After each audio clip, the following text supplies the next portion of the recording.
为了消除贫富差距，政府近期也是动作频频。除了通过开征富人税，计划要对年所得1000万以上的富人来开征这个税率最高提高到了45%，还提高了囤屋税。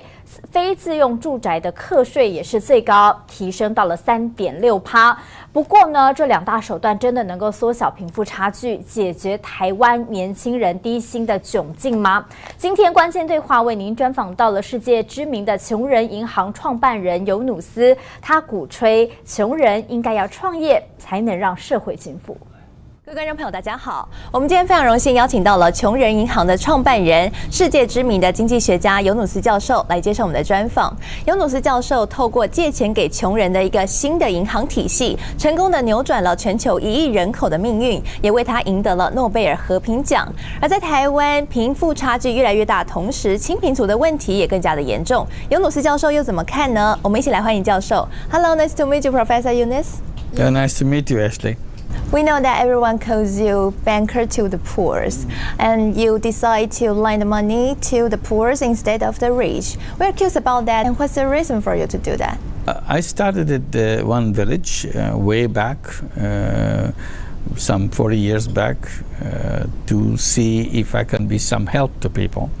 And I saw the loan sharking in the village, and I was trying to see how it can be solved. So I said, I cannot solve the whole global problem of loan sharking, but definitely I can solve the problem in this village for a few people. The idea was, why don't I lend the money to these people? If I lend the money myself, then they will not go to the loan shark, and they will be free from the loan sharks. So I started lending from my own pocket, very small amount of money, and I could do that. And people loved it. More and more people came to borrow from me. They didn't have to go to the loan shark, and I was feeling happy that I saved them from the loan shark, and it became very popular. This was in 1976, and then it grew. Then we created a bank out of it, called it Grameen Bank or Village Bank. Then it expanded all over the country. The idea became known as microcredit or microfinance.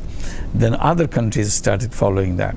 Now that idea of microcredit has spread all over the world. But the starting was very simple idea, and then it grew and grew.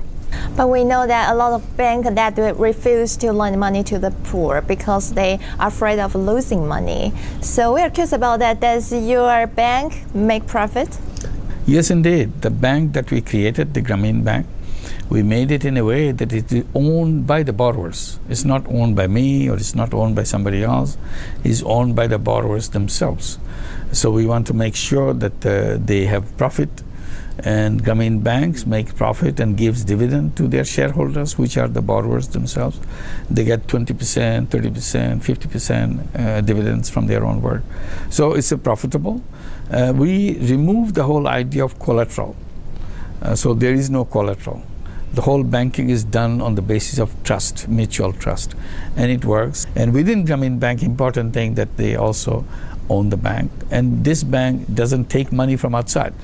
It's not taking money from the government. It doesn't take money from the international agencies or anything. Its money is generated within the system. Bank takes deposits and lend the money to the borrowers.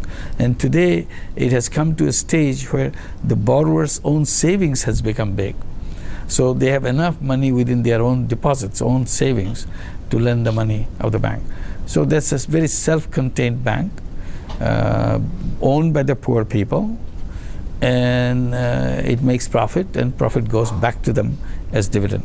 And we know that this year you choose Taiwan to establish your union social business. Why do you choose Taiwan? What problem that you see in Taiwan? Well, I'm very happy to be in Taiwan. Several ladies who came to Bangladesh, now they want to do it in Taiwan. They invited me to come here to explain what social business is, so that people get as excited as they become excited, and particularly they will be addressing the young people to get interested in that subject. And young people love that idea in other countries, so they thought Taiwan young people will love that too.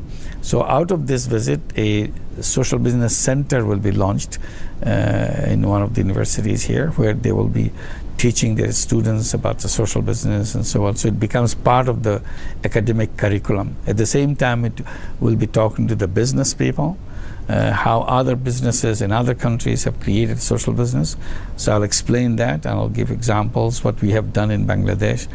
Do you think that the idea of bank to the poor can apply in Taiwan? I hope so, yes, indeed. I look forward to it. But we are also curious about that. What's its impact to the economy in Taiwan?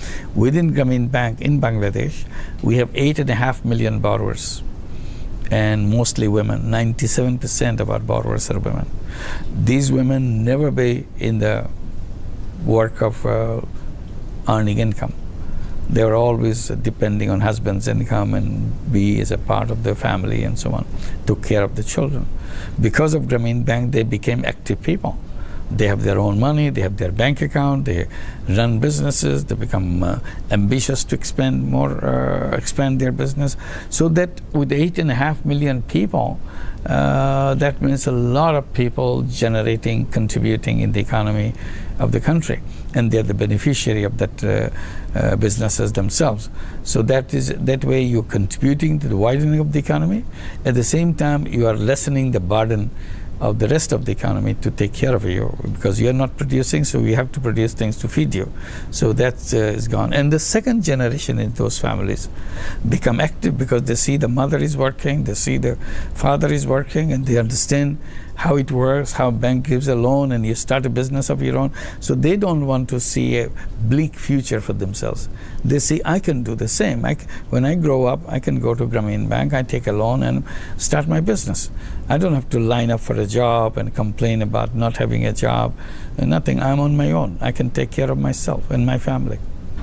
Our young generation facing the problem of high housing price and low salaries, which call them working poor.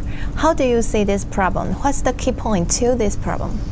Well, the problem is something local. I assume that the salaries are not rising or something is because the economy is responsible, the economy is not moving fast enough, something, or the employers are not getting enough from each employee and so on.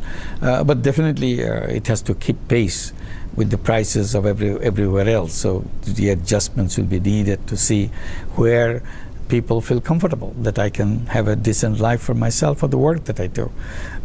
So this is something that has to be resolved within the broader framework of the economy, not just case by case of solving the problem of salary itself. For example, you mentioned the housing is costly. So there may be another reason why housing is costly. There are not enough houses built, or there's not enough supply of housing.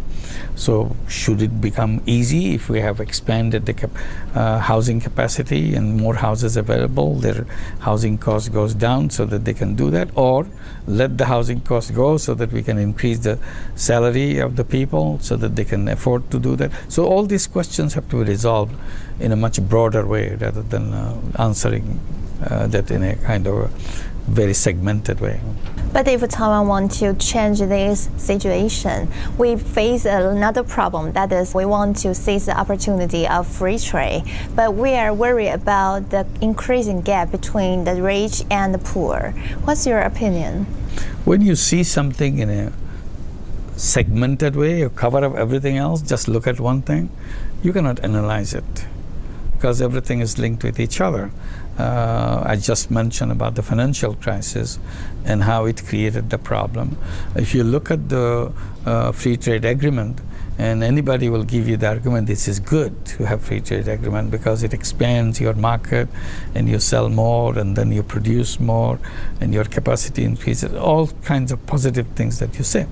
But to do what? That's a fundamental question that I've been raising. I said, today's whole capitalist system itself is in trouble, and that trouble gives us an opportunity to revisit the whole concept of capitalism, where we have made wrong. Because I'm saying that all the problems that capitalism has created today, up to now, is all laid in the flaw of the way we have designed that system. To make it one very quick remark on that, I said capitalism is all focused, the interpretation of capitalism today is all focused on making money. The more money you make, more successful you are. So your life become something of chasing money. Everybody is chasing money because there is no other thing. Because capitalism says that's the only thing we do. You make money, and in the process you create employment, you bring more people, and people have jobs for them, and your nation prospers, your economy expands. Everything sounds good. But in the process, we became money makers, we became money chasers. We started worshipping money. Money has become a sort of a god for us. That's not a good thing. That's not what the purpose of life. Money is just a means. That means for what? Thank you, Professor Yunus. 在资本主义主导的全球经济体系下，尤努斯教授提供了一个新的选项。或许解决问题比创造金钱更加的重要。毕竟贫富差距的问题长久不解决，恐怕才可能会酿成经济的灾祸。